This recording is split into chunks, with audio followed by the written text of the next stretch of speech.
গুৱাহাটীত কংগ্ৰেছৰ শক্তি প্ৰদৰ্শন গুৱাহাটী কপাই ববিতা শৰ্মাৰ ৰোড শ্ব'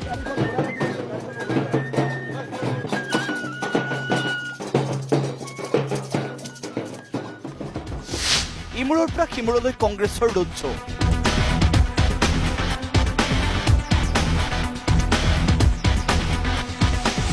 আজি পুৱাৰ দৃশ্য এনেদৰে বিশাল সংখ্যক লোকক লগত লৈ আগবাঢ়ি গৈছে গুৱাহাটী সমষ্টিৰ কংগ্ৰেছ প্ৰাৰ্থী ববিতা শৰ্মাৰ ৰেলী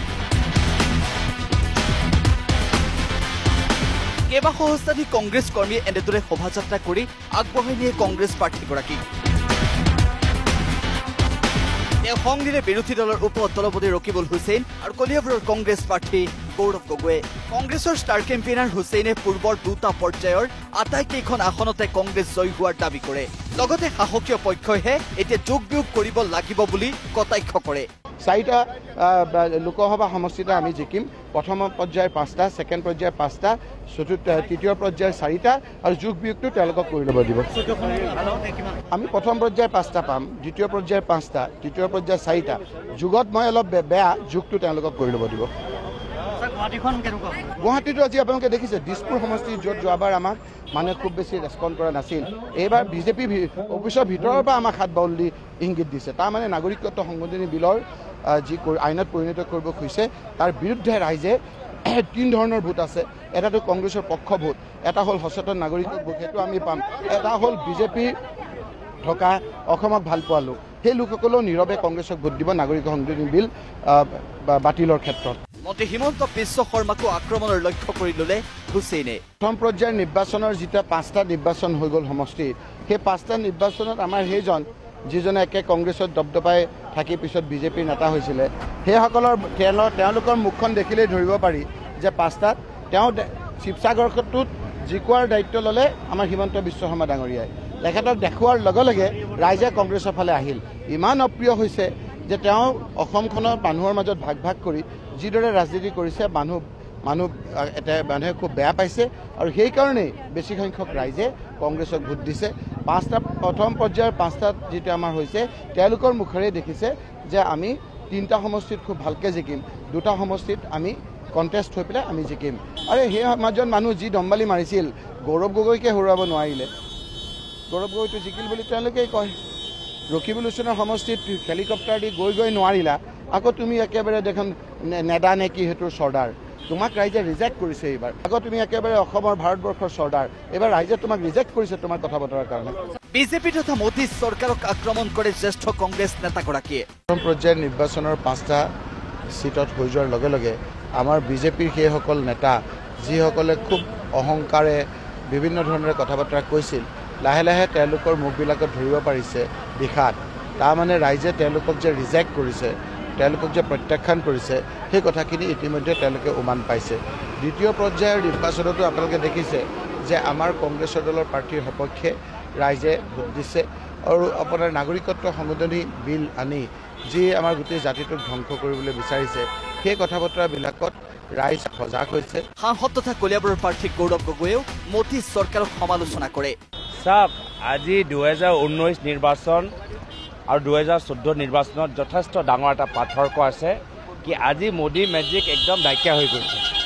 মানুহে গুৱাহাটীৰ মানুহে 5 বছৰ মোদী ডাঙৰীয়াৰ ওপৰত বিশ্বাস কৰিলে কিন্তু বিশ্বাসৰ বিপৰীত একোৱে নাপালে খোৱা পানী একে সমস্যা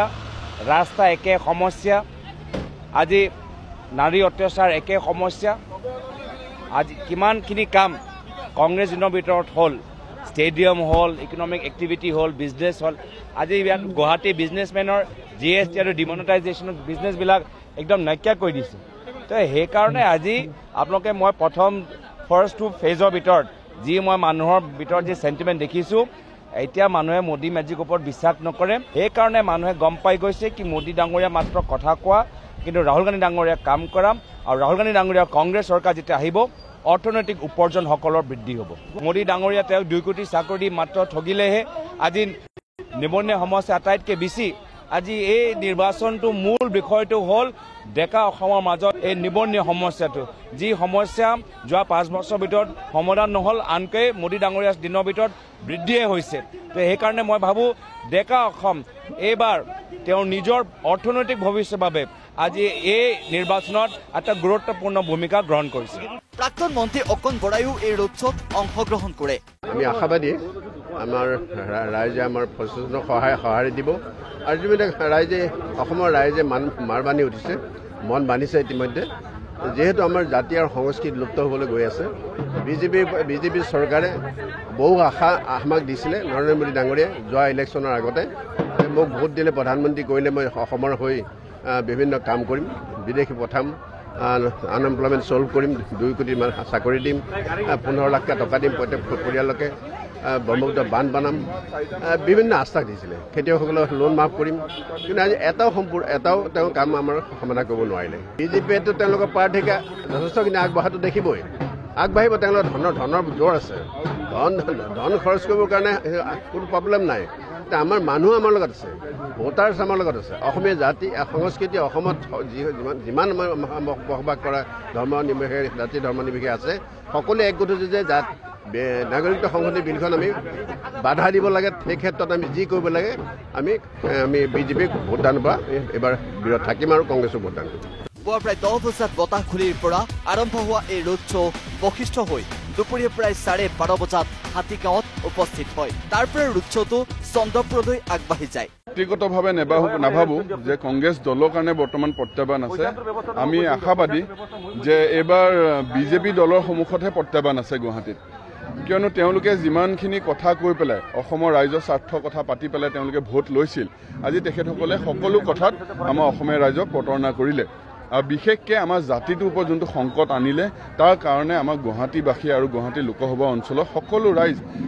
ক্ষোভিত হৈ আছে আৰু এটা উচিত উত্তৰ আৰু শিক্ষা দিবলৈ তেওঁলোক সাজু হৈ আছে। মাথো আমি ৰখি আছোঁ 23 তাৰিখৰ কাৰণে, যেতিয়া সকলো ৰাইজে বিজেপিক এটা শিক্ষা দিব আৰু কংগ্ৰেছ দলক বিপুল ভোটত এইকাৰণে জিকাব যেন দিল্লীত যেন ৰাহুল গান্ধী ডাঙৰীয়া এই বিলখন আৰু কেতিয়াও উত্থাপন নোহোৱাৰ ব্যৱস্থা কৰে আৰু আমাৰ জাতিটোক বচাব। আজি ৰেলীটো বিশেষকৈ আমাৰ দিছপুৰ সমষ্টিৰ অন্তৰ্গত 4টা ব্লকত আছে। আপোনাৰ Beltola block, Dispur block, Noonmati block আৰু চন্দ্ৰপুৰ ব্লক। আমি গোটেইকেইটা ব্লকৰ প্ৰত্যেকটো ৱাৰ্ডে গৈ আমি ৰাইজৰ ওচৰত ভোট ভিক্ষা কৰিম আৰু আমাৰ কেণ্ডিডেটক এটা প্ৰচাৰ কৰা এটা সুযোগ দিবৰ কাৰণে আমাৰ প্ৰাক্তন মন্ত্ৰী অকণ বৰা ডাঙৰীয়াই এই পদক্ষেপটো লৈছে, যেন আমাৰ সকলো ৰাইজে আমাৰ কেণ্ডিডেটক দেখক আৰু তেখেতৰ নিজৰ পৰিকল্পনাটো তেওঁলোকে বুজি পাই যেন। আজিৰ এই ৰোড শ্ব'ত 1000তকৈ অধিক বাইকে অংশগ্ৰহণ কৰে। যলৈকে ৰেলীটো আগবাঢ়ি যায় তাতেই ৰাইজে তেওঁলোকক অভূতপূৰ্ব সঁহাৰি জনোৱা দেখা যায়। হাতীগাঁৱত অনুষ্ঠিত সভাখনত যথেষ্ট সংখ্যক লোকে অংশগ্ৰহণ কৰে।